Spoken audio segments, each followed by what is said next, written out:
आप देख रहे हैं एनएमटी न्यूज और आपको रखे सबसे आगे।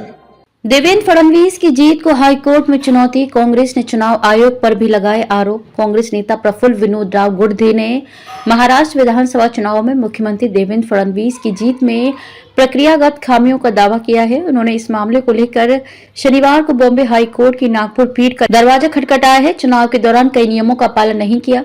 विधानसभा के लिए पिछले साल हुए चुनाव में गुर्दे नागपुर दक्षिण पश्चिम निर्वाचन क्षेत्र में फडणवीस से 39,710 मतों से हार गए थे। उनके वकील एबी मून ने बताया कि उन्होंने हाई कोर्ट में याचिका दायर की है क्योंकि चुनाव के दौरान कई अनिवार्य प्रावधानों का पालन नहीं किया गया।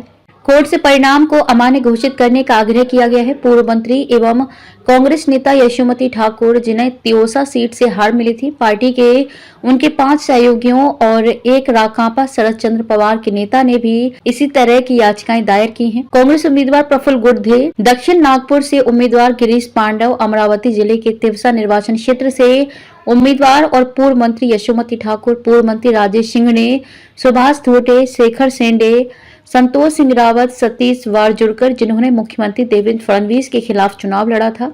ये याचिका दक्षिण पश्चिम नागपुर विधानसभा क्षेत्र में प्रस्तुत की गई है। विधानसभा चुनाव में कांग्रेस को काफी उम्मीदें थी। लोकसभा चुनाव में कांग्रेस महाविकास अघाड़ी को बड़ी जीत मिली है, इसलिए विधानसभा चुनाव में कांग्रेस को काफी उम्मीदें थी। कांग्रेस नेताओं की ओर से भी दावे किए जा रहे थे कि राज्य में महाविकास अघाड़ी दोबारा सत्ता में आएगी, लेकिन चुनाव नतीजों में महाविकास अघाड़ी को बड़ा झटका लगा। कांग्रेस के केवल 16 विधायक चुने गए, कई बड़े नेता हार गए। इनमें बाला साहेब थोराट, यशोमती ठाकुर शामिल है, जो पहले चुनाव के बाद से कभी नहीं हारे हैं। इसलिए कई लोगों को चुनाव के नतीजों पर संदेह है। चुनाव आयोग ने ईवीएम से चुनाव कराने की अधिसूचना जारी नहीं की। याचिकाकर्ता गुर्दे ने कहा कि चुनाव आयोग ने ईवीएम से चुनाव कराने की अधिसूचना जारी नहीं की है।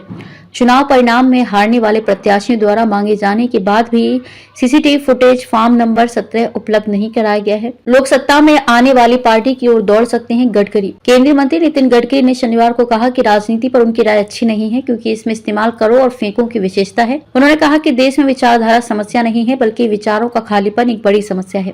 बहुत से लोग सत्ता में आने वाली पार्टी की ओर दौड़ पड़ते हैं। ऐसे विचार और निष्ठा की धारा आखिर कहां जाती है? गडकरी ने कहा कि यदि देश को आगे बढ़ना है, पहले परिवार को विकसित होना होगा। एक घटना को याद करते उन्होंने कहा कि एक व्यक्ति मेरे पास आया।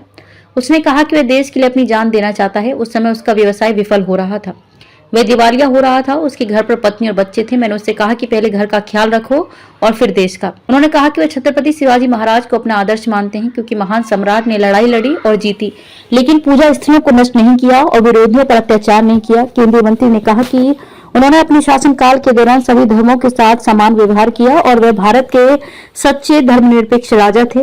वो यहाँ मराठा सेवा संघ द्वारा आयोजित एक कार्यक्रम में बोल रहे थे। आप देख रहे हैं एनएमटी न्यूज और आपको रखे सबसे आगे।